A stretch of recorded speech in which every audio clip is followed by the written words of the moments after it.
भाई दूज की पौराणिक कथा। भाई दूज का पर्व कार्तिक मास के शुक्ल पक्ष की द्वितीय तिथि को मनाया जाता है।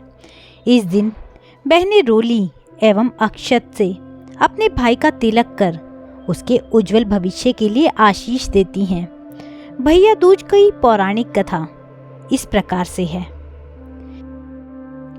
सूर्य की पत्नी संज्ञा से 2 संतानें थी, पुत्र यमराज और पुत्री यमुना।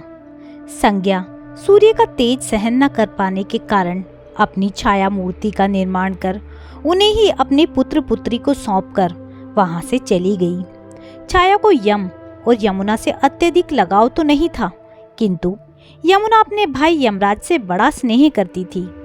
यमुना अपने भाई यमराज के यहाँ प्राय जाती और उनके सुख दुख की बातें पूछा करती तथा यमुना यमराज को भी अपने घर पर आने के लिए आमंत्रित करती, किंतु व्यस्तता और अत्यधिक दायित्व के कारण वे उनके घर न जा पाते थे। एक बार कार्तिक शुक्ल द्वितीया को यमराज अपनी बहन यमुना के घर अचानक आ पहुँचे। बहन के घर जाते समय यमराज ने नरक में निवास करने वाले जीवों को मुक्त कर दिया। बहन यमुना ने अपने सहोदर भाई का बड़ा आदर सत्कार किया, विविध व्यंजन बनाकर उन्हें भोजन कराया और भाल पर तिलक लगाया। जब वे वहां से चलने लगे तब उन्होंने यमुना से कोई भी मनोवांछित वर मांगने का अनुरोध किया। यमुना ने उनके आग्रह को देखकर कहा, भैया यदि आप मुझे वर देना ही चाहते हैं तो यही वर दीजिए कि आज के दिन प्रति वर्ष आप मेरे यहाँ आया करेंगे और मेरा आतिथ्य स्वीकार किया करेंगे। इसी प्रकार जो भाई अपने बहन के घर जाकर उसका आतिथ्य स्वीकार करे तथा इस दिन जो बहन अपने भाई को टीका करके भोजन खिलाए उसे मृत्यु का भय न रहे। इसी के साथ उन्होंने यह भी वरदान दिया कि यदि इस दिन भाई बहन यमुना नदी में डुबकी लगाएंगे तो वे यमराज के प्रकोप से बचे रहेंगे। यमुना की प्रार्थना को यमराज ने स्वीकार कर लिया। तभी से भाई बहन का यह त्योहार मनाया जाने लगा।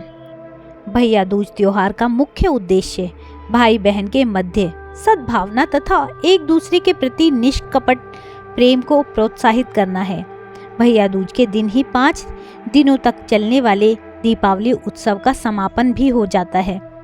इस दिन अगर अपनी बहन ना हो तो ममेरी, फुफेरी या मौसेरी बहन को उपहार देकर ईश्वर का आशीर्वाद प्राप्त कर सकते हैं।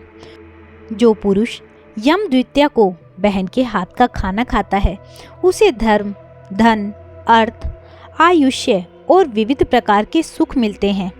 साथ ही यम द्वितीया के दिन शाम को घर में बत्ती जलाने से पहले घर के बाहर 4 बत्तियों से युक्त दीपक जलाकर दीपदान करना अति फलदायी होता है।